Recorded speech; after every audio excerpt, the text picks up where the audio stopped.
হরে কৃষ্ণ। সবাই ভালো আছেন তো?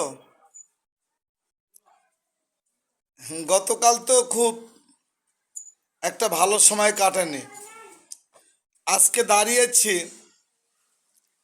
সবার সম্মুখে কিছু কথা বলবার জন্য। ভগবানের যে উপাসনা, ভগবানের যে লীলা কীর্তন গুণগান, ভগবানের যে নাম সংকীর্তন, ভগবানের কাছে প্রেম ভক্তি রস, ভগবানের কাছে আত্মনিবেদন, ভগবানের সম্মুখে বসে বা দাঁড়িয়ে প্রার্থনা করিবার জন্য যে সময়টুকু, ভগবানের কাছে ভাবনা করিবার মতো মূরতিটুকু, দেহ মন প্রাণ রূপ জৈবন বিষয় বাসনা গাড়ি নারী বাড়ি, চাওয়া পাওয়া শিক্ষা দীক্ষা ভোগ বিলাস রূপ জৈবন ঐশ্বর্য বিষয় বাসনা ভোগ সব কিছুই গোবিন্দের কাছে যখন একে একে একে একে যে আত্মসমর্পণ করতে আমরা পারবো, ঠিক ভগবান সেই সময় এসে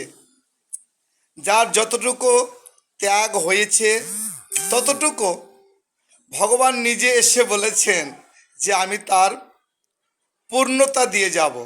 কিন্তু ভাবুন তো, আজকাল যে দিনগুলো চলছে, এই যে লীলা যজ্ঞ, এই যে নাম যজ্ঞ পূজা অর্চনা, এই যে আনন্দ উপভোগ করছি আমরা, এই আনন্দ কখন ফুরিয়ে যাবে আমরা তো জানি না।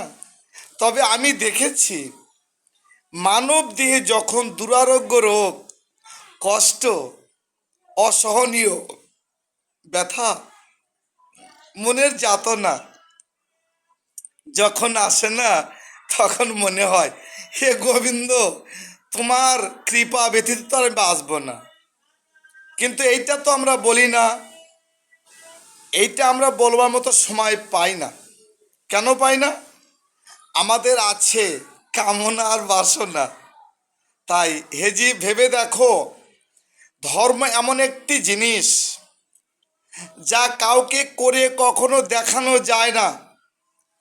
ধর্ম লক্ষ টাকা ব্যয় করে দিনের পর দিন সময় জেগে কষ্ট করে ভগবান বলেছে মানুষকে দেখাইয়ে বা মানুষকে দেখিয়ে ধর্ম হয় না।